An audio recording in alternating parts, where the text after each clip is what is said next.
వి gold trusted gold buyers మీరు తాకట్టు పెట్టిన బంగారాన్ని విడిపించి ఈ రోజు ఉన్న మార్కెట్ ధరకు కొనబడును.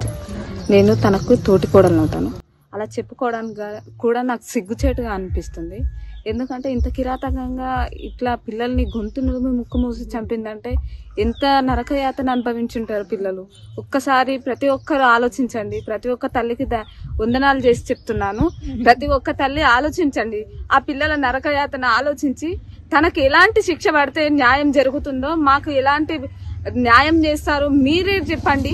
చూసిన ప్రతి ఒక్క మహిళకు దండం పెట్టి చెప్తున్నా, మాకు ఎట్లాంటి న్యాయం చేస్తారో మీడియా తరపున కానీ, న్యాయవాది తరపున కానీ, పోలీసుల తరపున కానీ, రాష్ట్ర వ్యాప్తంగా కేంద్ర ప్రభుత్వం సహాయంతో మాకు ఎట్లాంటి న్యాయం చేస్తారో, ఇలాంటి సంఘటన మీ కుటుంబంలో జరిగితే మీరెలా స్పందిస్తారో అలాగే మా కుటుంబానికి కూడా స్పందిస్తారని కోరుకుంటూ, నాకైతే న్యాయం జరగాలి. కేంద్ర ప్రభుత్వం కెంచి, రాష్ట్ర ప్రభుత్వం కెంచి మా కుటుంబానికి, మా పిల్లలకు జరిగిన అన్యాయానికి మాకైతే న్యాయం జరగాలి. తనను ఏ విధంగా శిక్షిస్తారో మీకే వదిలేస్తున్నా. పిల్లలతోని తల్లిగాని తండ్రి ఎలా ఉండేది, భార్యాభర్తలు వాళ్ళు ఎలా ఉండేది, వారంతా మీతో ఎలా ఉండేది? మాతో పాటుగా కుటుంబంతో చాలా సన్నిహితంగా ఉండేది, చాలా బాగుండేవారు. పిల్లలైతే చాలా బాగా ఆడేవారు. దసరా పండుగ వచ్చినా, ఏ పండుగ వచ్చినా ఇడికి వచ్చి బాగా ఆడుకునే వాళ్ళు, బాగా సంతోషంగా ఉండేవారు. వాళ్ళ ల్యాప్టాప్ లో ఏమని టైప్ చేశారంటే పిల్లలు, మళ్ళీ నేను విలేజ్ కి వస్తాను, మన ఊర్లో ఎలా సెలబ్రేట్ చేశానో అలా సెలబ్రేట్ చేసుకుందాము, ఈ సమ్మర్ హాలిడేస్ లో సెలబ్రేట్ చేసుకోవడానికి మేము మళ్ళీ వస్తున్నామని టైప్ చేసి మరి ఇది చేశారు సార్. వాళ్ళ కళల్ని అంతగా ఆవిరి చేసింది సార్ వాళ్ళ తల్లి. ఎలా చేసింది అసలు ఆ కన్న తల్లి? వాళ్ళ కళల్ని, పిల్లల కళల్ని మన కళగా భావించి బ్రతుకుతాం మనము.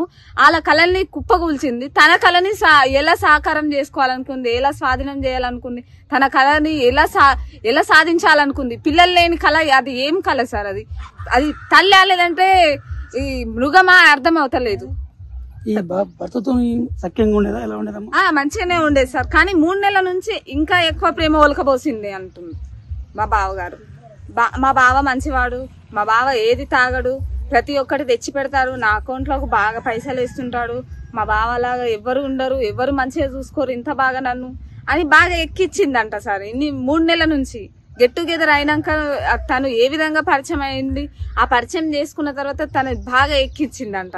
తను అనుకున్నాడు, నా భార్య నా మీద ఇంత ప్రేమను చూపిస్తుంది కదా, సరే ఇదే ప్రేమ కంటిన్యూ అయితే ఇంకా బాగుంటుందని తన మనసులో అనుకుంటాడు. కానీ ఇలాంటి దుర్మార్గమైన ఆలోచన పెట్టుకొని తన మీద ఇంత ప్రేమ ఒలకబోస్తుందని తను మాత్రం ఏ విధంగా ఆలోచన రానివ్వలేదు సార్. తన మీద ఏ విధమైనటువంటి ఆలోచన లేకుండా, ఏ విధమైనటువంటి అనుమానం రాకుండా చూసుకున్నది. అంటే తను ఎన్ని రోజుల నుంచి ఈ కుట్ర పండింది, ఎన్ని సంవత్సరాల నుంచి ఈ ఆలోచన మైండ్ లో పెట్టుకొని తిరుగుతుంది.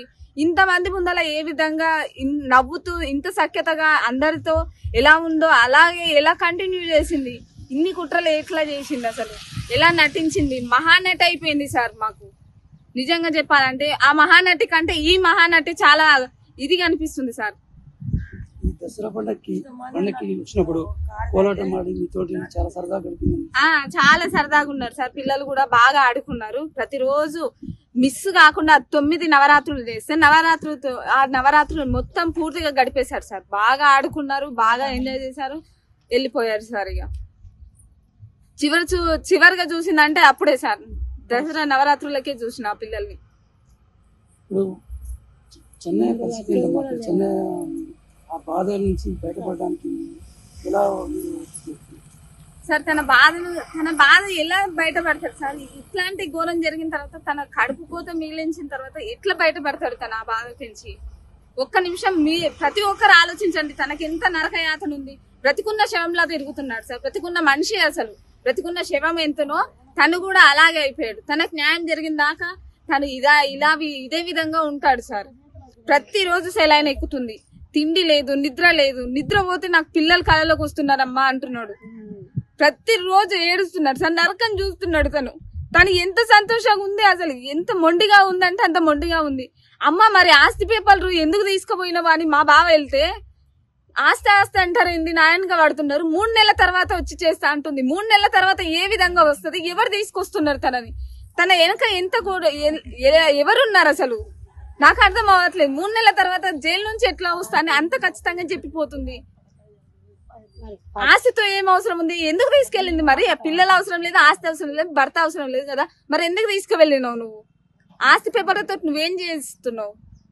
పిల్లలు చనిపోయిన తర్వాత ఆస్తి పేపర్ల గురించి ఏమంటే 3 నెలల తర్వాత వచ్చి చేస్తా అని వివరించింది.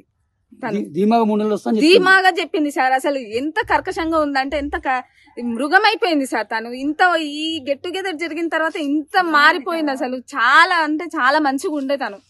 ప్రతి ఒక్కరు ఈ గ్రామంలో కాదు అక్కడైనా సరే రాఘవేందర్ కాలనీలో అయినా సరే చాలా మంచిది అన్నారు. ఇంత కర్కశంగా ఎట్లా మారింది మరి ఈ 4 నెలలు? ఇంత ఈ సిచ్యువేషన్ లో ఈ 4 నెలలని ఏ ఆడది ఇట్లా మారదు.